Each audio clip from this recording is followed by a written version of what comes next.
Thank you for taking the time. Yes, sir. And you're 23 years old. You're a superstar. You're one of the faces of the NBA. What has the last 10 or 11 days been like for you, and how are you doing? Me personally, I feel mentally good that I haven't, been in, many years since I, really got drafted to the league. I'm in a space where I'm, very comfortable.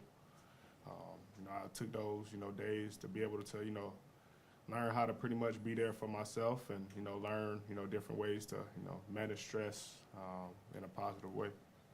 So, in particular, if you don't mind getting into detail, like what were you doing these last 10 days, and what did it teach you about yourself?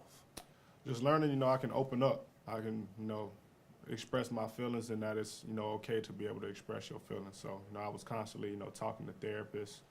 I've been doing, Reiki treatment. I've been doing anxiety breathing, different stuff to, help me manage that and, release, all that stuff from my body. How stressful can it be being Ja Morant? Very. And I felt like, I didn't pay enough attention to that, when it got rough, and, I pretty much just let it all build up. And that's why I felt like, I needed, my time away to, better myself and, become a more healthy Ja.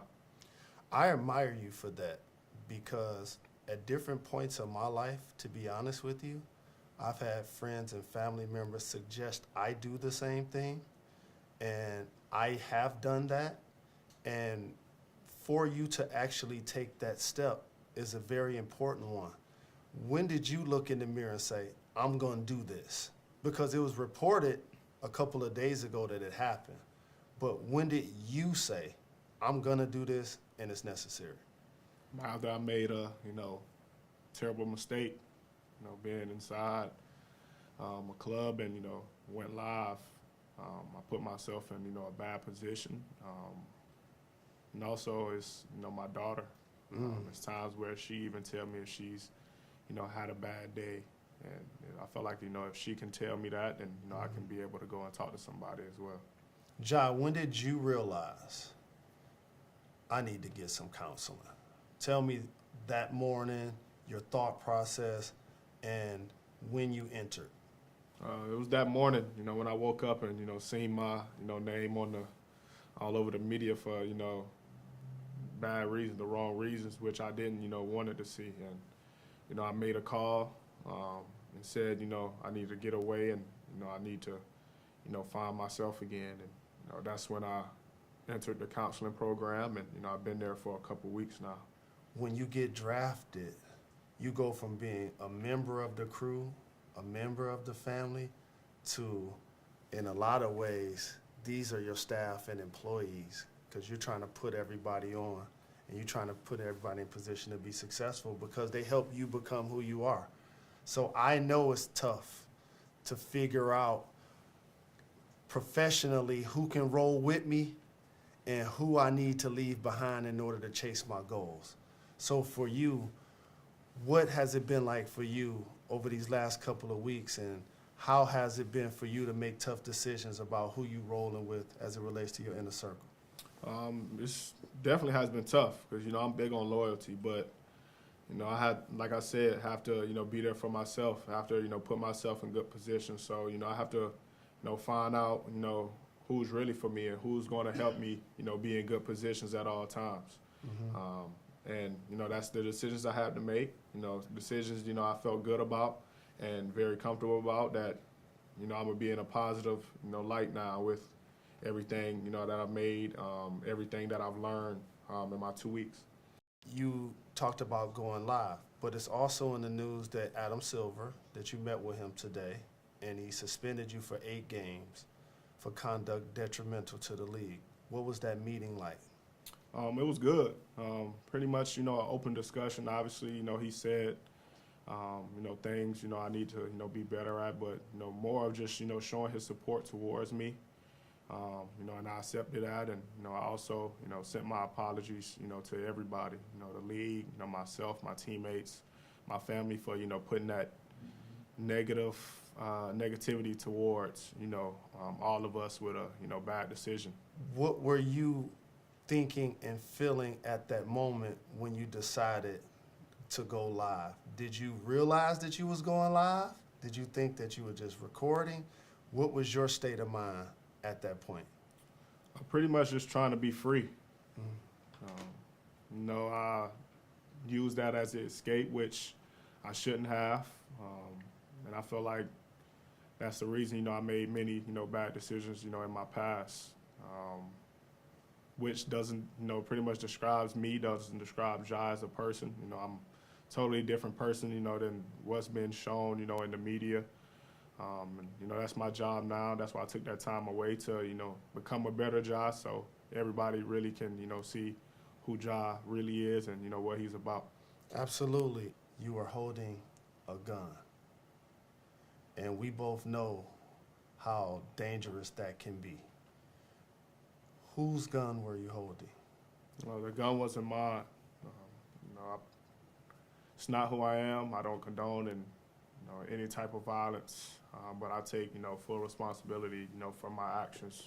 Made a bad mistake, and I can see the image that I painted over myself with my recent mistakes. But in the future, I'm gonna show everybody who Ja really is, what I'm about, and change this narrative that everybody got painted over me. And you know how this works. So now when the IG live video happens and the public sees you with the gun, now they go back and dig up everything that they feel like has been attached to your name over the last couple of years. And it was important for me to give you the opportunity to address it, because at 23 years of age, you don't want to be talking about missteps your whole life. And so there was the incident allegedly after the Pacers game. And somebody was allegedly pointing a red dot at some of their personnel. Can you shed light on what happened after that game? Majority of the things, that's happened in the past, obviously, I kind of put myself into by even being there.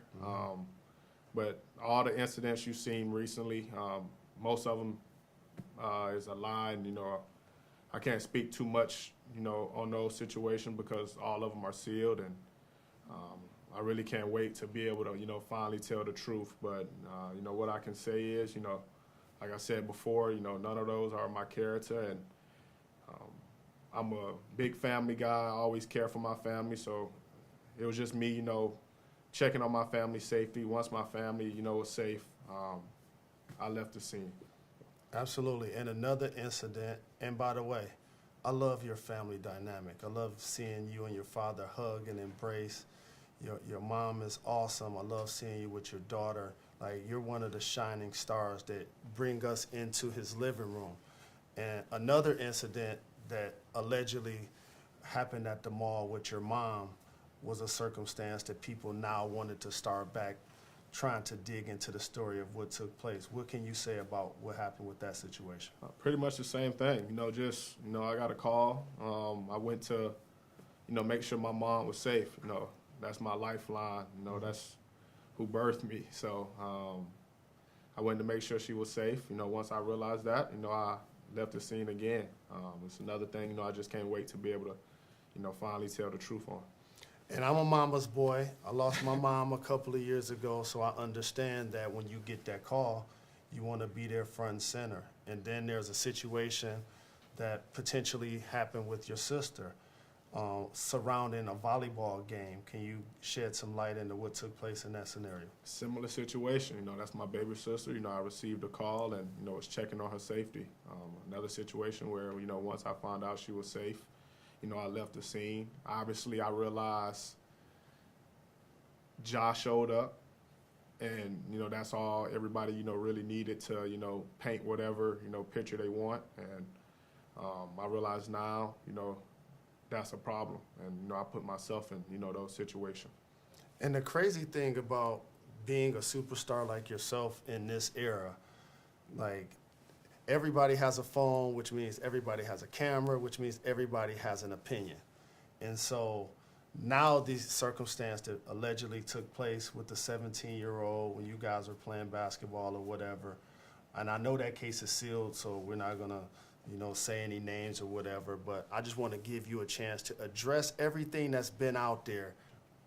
It's not much I can say, because it's sealed, but pretty much everything, you see on the social media, that's going on with that is a lie. And another thing, I can't wait to, finally, say my side and, actually tell the truth of, what's going on, so it'll finally stop. Do you take pride in being a role model?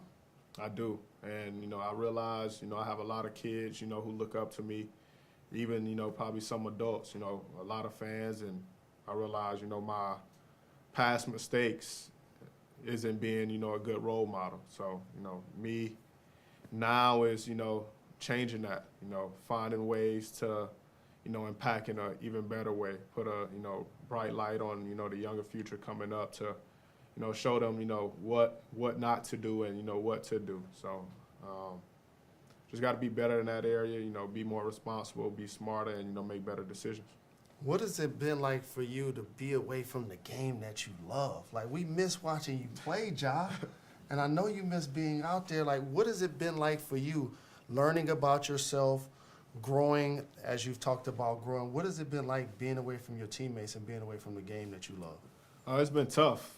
It's been tough. But, the support of, my teammates, my coaches, the whole Grizzly organization, all them, being behind me and, reaching out to me, checking on me, kind of helped me. Obviously, I wish I was out there on the floor with them, each and every night we, go to battle. But I had to, be there for myself. So me taking this time away to, learn how to be there for myself and, learn how to be a, better job with, managing my stress. Would not only make me a better job, but make us, better as a team and, as an organization with, how I'm coming in now. And one of the things that people underestimate is that, yeah, you're successful. Yes, you're a great family man. Yes, you're great at basketball. But we get stressed out too. So can you talk to people who are dealing with stress, who are dealing with anxiety, dealing with pain? What has it been like for you to discover how to manage it and give them some advice on how they can manage it in their own lives? I feel like it's just starting off by saying talk to somebody. You don't have to be afraid. It doesn't make you soft. It doesn't make you weak to, express your feelings to somebody. And I feel like that's what I had to learn. I always was the type to, keep everything in and bottle it up, not comfortable, talking to somebody about, what's going on in my life. And I feel like as a pro, some people don't realize that it's a lot on our plate. For me being, I'm 23, I'm starting at a young age. Came in young, turned into a provider. I turned into a father, pretty much the breadwinner, of my family. So it's, it's a lot on my plate outside of, day-to-day life. And, I had to learn that, and I learned that, my time away, that, it's okay to, express your feelings and, talk to somebody. And I encourage, everybody who's going through, what I'm going through, who's dealing with stress, anxiety, to, go talk to somebody. What has it been like for you to see people criticize your inner circle and talk about who you should be hanging with, why you should be hanging with them, and or what have you learned about how you should move with your team going forward? Honestly, I feel like we put ourselves in, that situation with, our past mistakes. And now it's only right that, we focus in and lock in on, being smarter and more responsible, holding each other accountable, for everything. I feel like in the past we didn't know what was at stake. And now, finally me having that time to, realize everything, have that time alone, I realize that now. I realize, what I have to lose and, for us as a group, what we have to lose. And it's pretty much just that, being more responsible, more smarter, and staying away from, all the bad decisions. When you see somebody about to make a bad decision, stop them. And as hip-hop turns 50, you embody it. The things you say, your swag, your flavor, your fashion. And what ends up happening is people judge everything that we do, including our handshakes. So now people going back to look at footage of you on the floor, and they're like, wait a minute, is Ja affiliated? Is he throwing up gang signs? Can you address some of those naysayers who are trying to portray you in that light? I feel like, once again, my decisions, pretty much led to that. And now, with the, past decisions I made and, what's going on now, they try to find, pretty much anything on me. And, I put myself in those situations. No, I'm not affiliated with any gang. Like I said before, I don't condone it, any type of violence. And it's just pretty much on me to, from now on, to, be a better Ja and, stop that narrative. What is this last year or so, because there were rumblings that the organization was kind of trying to talk to you and steer you in the right direction, and your head coach, and obviously your parents. What has this been like for your parents here recently, seeing you trending for the wrong reasons? It's been tough, and I feel like although it's been tough on them, it's been, even tougher on me, because I know they raised me the right way. I know they, did everything, I asked of them, and raised me and, my little sister pretty much the right way. And, for me to be in the news for the wrong reasons, I know it hurt them to the core, and it hurt me even more, because I feel like, I let them down. What was it like not knowing what your punishment from the league is going to be? And what can we expect when you get back out on the floor? I feel like that was the tough part, man. Obviously, I didn't know what to expect. I didn't know, which route they was going to go. My main focus at the end of the day was still, focusing on me, being there for me. So I felt like, my health was the most important thing. Obviously, I know I put myself in that situation, and, I still, take responsibility for that. And I also put, my team, in a tough position, with me not being able to, be out there on the floor for, decisions I made. I regret all that. I can't wait to be back out there on the floor now, knowing, what my punishment is. And, I accept that. And, I feel like I deserve, that punishment for, my mistakes and, what I did. But when I get back out there, I'm going to be ready to go and ready, push for a ring. And I know this is going to be tough to receive right now because you're in the storm, right? Because everybody we encounter either got out of a storm or in a storm or about to go through a storm. But I'll tell you this, in a couple of weeks, now that you addressed this and you stood up the way you have in front of this camera, people are going to judge you by how you move forward now. And you get a chance to atone for the decisions that you made, the poor decisions that you made, that we all have made.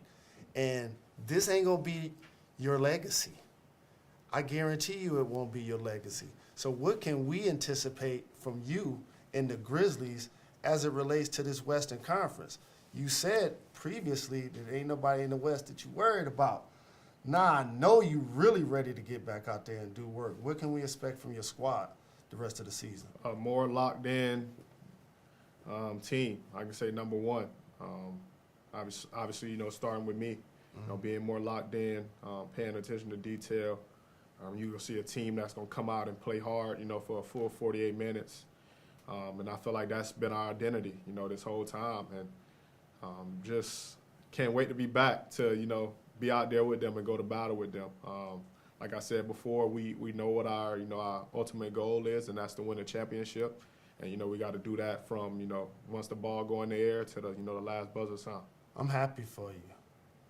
Sky's the limit. And now that I'm getting a chance to look at you eye to eye, I don't see why y'all can't win the West. That's the goal. Let's get it. That's the goal. Thank Yes, you, sir. brother. Thank you. Yes, indeed.